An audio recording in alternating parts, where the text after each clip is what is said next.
കാണാൻ നല്ല സൗന്ദര്യമൊക്കെ ഉണ്ട്, ശരിയാണ്. പക്ഷെ വായിൽ നിന്ന് വരുന്നത് കൊടുങ്ങല്ലൂർ ഭരണിപ്പാട്ടിനേക്കാൾ ഭയാനകമായിട്ടുള്ള ചില വർത്തമാനങ്ങളാണ് വായിൽ നിന്ന് വരുന്നത്. കേട്ടിട്ട് ഇവരുടെ വീട് കൊടുങ്ങല്ലൂർ ഭാഗത്ത് എവിടെയാണെന്ന് തോന്നുന്നു. വിനയം എന്തെന്നോ നേരിട്ട് കാണണമെങ്കിൽ അവരെ ഒരു നോക്ക് കണ്ടാൽ മതി. അത്രക്ക് തങ്കപ്പെട്ടവരാണവർ. സാറേ, ഞങ്ങള് വഴക്കാം.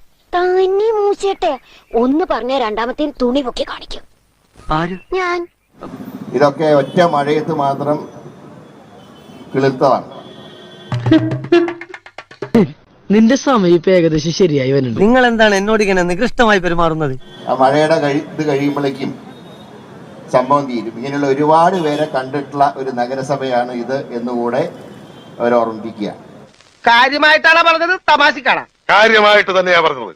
എന്നാ കൊള്ളാം. ഒരുപാട് തമാശ എനിക്ക് ഇഷ്ടമല്ല, പറഞ്ഞേക്കാം. പക്ഷെ അത് ഇതൊരു വാക്ക് പറയാൻ തയ്യാറായില്ല. കാരണം മൂപ്പരുടെ സർക്കാർ കക്കുന്നതിന്റെ 1/3 ഇവിടെ കക്കുന്നുള്ളൂ.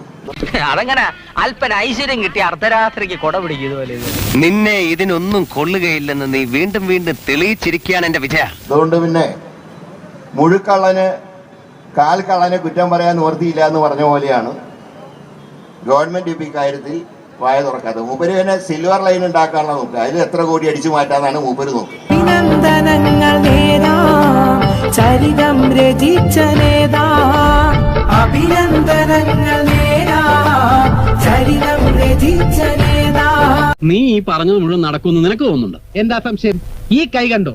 രാജയോഗവും ഗജകേസരി യോഗവും ഒരുമിച്ച് കിടപ്പുണ്ട്. അനുഭവിച്ചേ പറ്റൂ, അനുഭവിച്ചേ പറ്റൂ.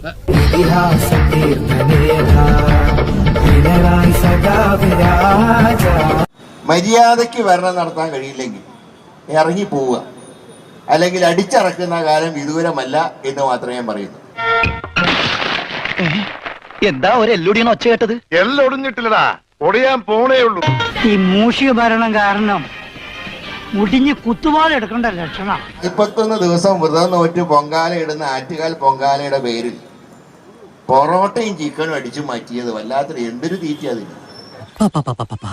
ഭയങ്കരന്മാരെ. പക്ഷെ നല്ലൊരു നാളേക്ക് വേണ്ടി ചെറിയ ചില ത്യാഗങ്ങളൊക്കെ സഹിച്ചേ പറ്റൂ, അല്ലേ?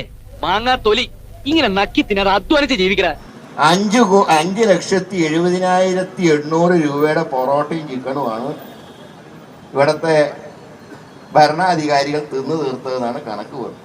ഇതിലും ഭേദം കട്ടപ്പാറയായി കക്കാൻ ഇറങ്ങുന്നതാണെന്ന് മുടിയുന്ന നാട്ടുകാരല്ലേ, ഞാനല്ലല്ലോ. ആറ്റുകാൽ പൊങ്കാലയെ പോലും നോൺ വെജിറ്റേറിയൻ പൊങ്കാലയാക്കിയ ഇന്ത്യയിലെ ഏക മേയർ എന്നുള്ള പദവി കൂടെ ആര്യ രാജേന്ദ്രന് കൈവന്നിരിക്കുക. സാരില്ലടാ, നീ എവിടെ പരിപാടി അവതരിപ്പിച്ചാലും ഇത് തന്നെയാണല്ലോ നിന്റെ വിധി. തുറന്നു പറയുകയാണെങ്കിൽ നാട്ടുകാർക്കെല്ലാം നിങ്ങളെപ്പറ്റി വളരെ മോശം അഭിപ്രായമാണ്. അതിനെനിക്ക് നിങ്ങളോട് സഹതാപമുണ്ട്.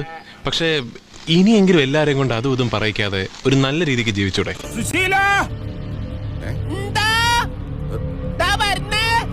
ഒരു ചുവന്ന സ്വിച്ച് കാണുന്നുണ്ടോ? കാണുന്നുണ്ട്. ചുവന്ന സ്വിച്ച് അമർത്തി.